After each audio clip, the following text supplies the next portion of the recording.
और पिछले 3 दिनों में और आज तो बहुत लोगों से मिलना हुआ, उस हिसाब से जरा बताइए। देखिए, आज हम लोगों ने रूरल कर्नाटका में पहली बार गए और 2 कंस्टिट्यूंसीज में गए हम, जिसमें एक सिद्धारामैया की वरुणा कंस्टिट्यूंसी और दूसरी जो है नंदनगुड़। तो इन दो नंजनगुड़ तो इन दोनों कंस्टिट्यूंसीज में जो देखने को मिल रहा है कि एक तो देखिए सिद्धारामैया की जो कंस्टिट्यूंसी वो उनकी पुरानी कंस्टिट्यूंसी है, वहाँ उनका आधार है, काम है। तो और वो कुर्बा समाज से आते हैं, तो वहाँ पे कुर्बा समाज की भी काफ़ी आबादी है, तो उनके प्रति वहाँ पे एक सेंटिमेंट होना और एक सपोर्ट होना समझा जा सकता है। लेकिन जो दूसरी जो नंदनगुड़ में हम लोग गए, वहाँ पे सिटिंग एमएलए बीजेपी का है, और वहाँ पे कांग्रेस अच्छी टक्कर दे रही है। जो देखने में आ रहा है कि कोई मुझे बहुत आश्चर्य नहीं होगा कि वहाँ से कांग्रेस वो सीट निकालती है।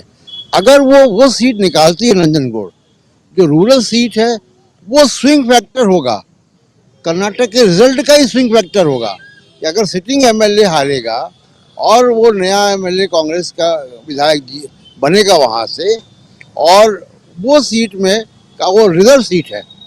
कल मैं आपके साथ चर्चा में कह रहा था कि जो रिजर्व सीट है यहाँ पे 36, उन 36 में जो ज़्यादा अच्छा परफॉर्म करता है वही बंगलोर में सरकार उसकी की बनती है।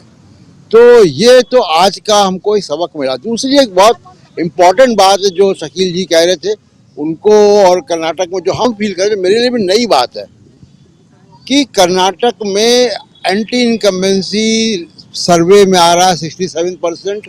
हम लगातार उसको देख भी रहे हैं, लेकिन वो एंटी इनकम्बेंसी से अगर बीजेपी को बहुत शर्मनाक हार से अगर कोई चीज़ बचाएगी तो वो है कि बीजेपी या आरएसएस या व्यक्तिगत मोदी का यहाँ पे आइडियोलॉजिकल एक वोट बैंक बन गया है। तो वो बहुत सारे लोग हमको मिले जो बोमई की सरकार से नाराज हैं। जिस महिला की बात आप कर रहे थे अभी संकल्प जी, वो महिला भी नंदिनी के मामले पे बीजेपी के खिलाफ है, सरकार के खिलाफ है, लेकिन मोदी के साथ है। लेकिन मोदी के साथ है। तो ये एक आइडियोलॉजिकल वोट बैंक यहाँ पे भले छोटा हो, लेकिन वो क्रिएट हो गया है, जो कि सरकार की खराब फैसले अच्छे फैसले से प्रभावित नहीं होता, वो उसको वोट ही देगा। तो ये एक नई बात जो हम लोगों को देखने को मिल रही है वो यहाँ पे ये है। दूसरा, देखिए बजरंग दल जैसा शकील जी कह रहे हैं, मैं उनकी बात से बिल्कुल सहमत हूँ। हम यहाँ घूम रहे हैं, लोगों से बात कर रहे हैं, तमाम सारे प्रोफेसर या ऐसे लोगों से ही बात कर रहे हैं जो नज़र रखते हैं, जिनका एनालिसिस होता है। यहाँ पे शायद कोस्टल कर्नाटका में थोड़ा बहुत असर हो तो हो, वरना पूरे कर्नाटका में इसका असर नहीं है जो बजरंग दल का मामला आ गया। लेकिन लगता है कि बीजेपी इसका एक प्रयोग कर रही है कांग्रेस के मैनिफेस्टो में लाने के बाद कि भले ही हम कर्नाटका हार जाएं, लेकिन इसको हम मुद्दा नॉर्थ इंडिया के लिए बनाए, क्योंकि जबलपुर में आज तोड़फोड़ करवा दिया। तोड़फोड़ कांग्रेस के दफ्तर में हुई है, बजरंग दल के नेता, वहाँ उनकी स्ट्रेंथ भी है। तो मुझे ऐसा लग रहा है कि वो नॉर्थ की, क्योंकि कल भी मैं आपके प्रोग्राम में एक बात कह रहा था कि नॉर्थ के मुद्दे यहाँ पे लाने का, उत्तर भारत के मुद्दे लाने का यहाँ की राजनीति में कोई मतलब नहीं है। बीजेपी शायद इसका इस्तेमाल ये करना चाहती है कि यहाँ पे तो हम हार जाएं या उसका इम्पैक्ट हो ना हो, लेकिन उत्तर भारत में इसका पोलराइजेशन जो है उसमें मदद मिले, और वो उसमें उनको आंशिक कामयाबी मिल भी जाएगी।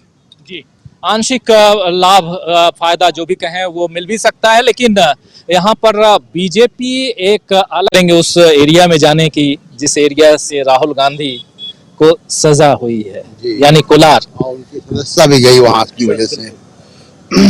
राजीव जी, एक दो बातें हैं। एक तो सोनिया गांधी के आने की भी खबर आई है, प्रियंका गांधी यहाँ लगातार हैं। एक बात का बहुत विश्लेषण और चर्चा नहीं होती है कि महिला कंस्टिट्यूंसी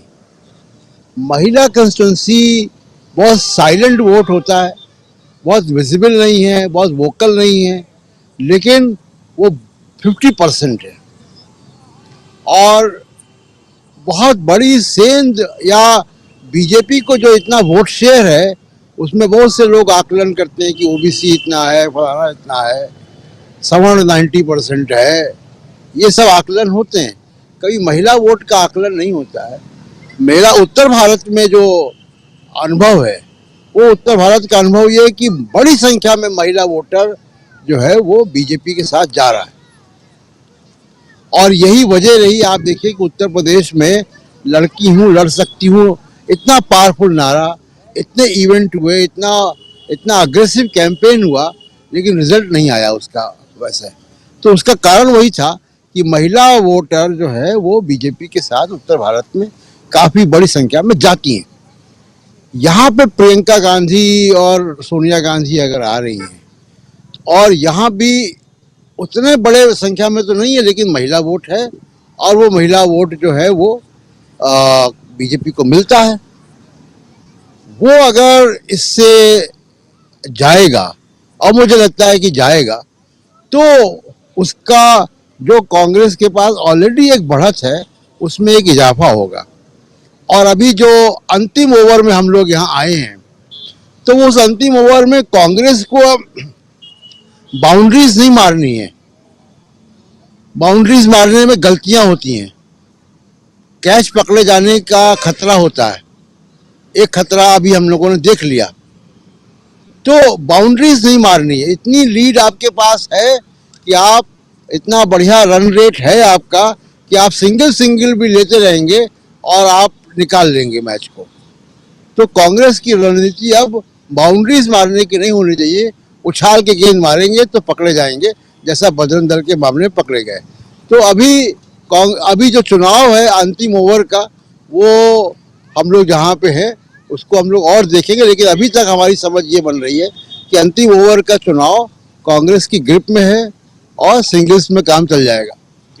तो अंतिम ओवर के अंतिम बॉल तक हम मैदान में, यानी कि मैदान से बाहर। आपको याद है महाभारत में जब अर्जुन को तीर मारनी थी तो वो सिर्फ मछली की आंख देखता था, उसको और कुछ नहीं दिखता था। सीधे निशाना मारता था, सीधे ऊपर देखते थे, और उस निशाने से उनका ध्यान बिल्कुल नहीं हटता था। तो मेरी बहनों और मेरे भाइयों, कर्नाटका के अर्जुन बन जाओ। अपना ध्यान अपने भविष्य पे रखो, इधर उधर ना भटके। बड़े से बड़ा नेता आ जाए आपके सामने, आपकी बात नहीं की तो उसकी बातें को परे कर दो। अपना ध्यान अपनी समस्याओं पर, अपने विकास पर, अपने बच्चों के भविष्य पर, अपने पेट भरने पर, अपनी ईमानदारी पर आप अपना ध्यान एकदम सटीक रखो, उसको हिलने मत दो।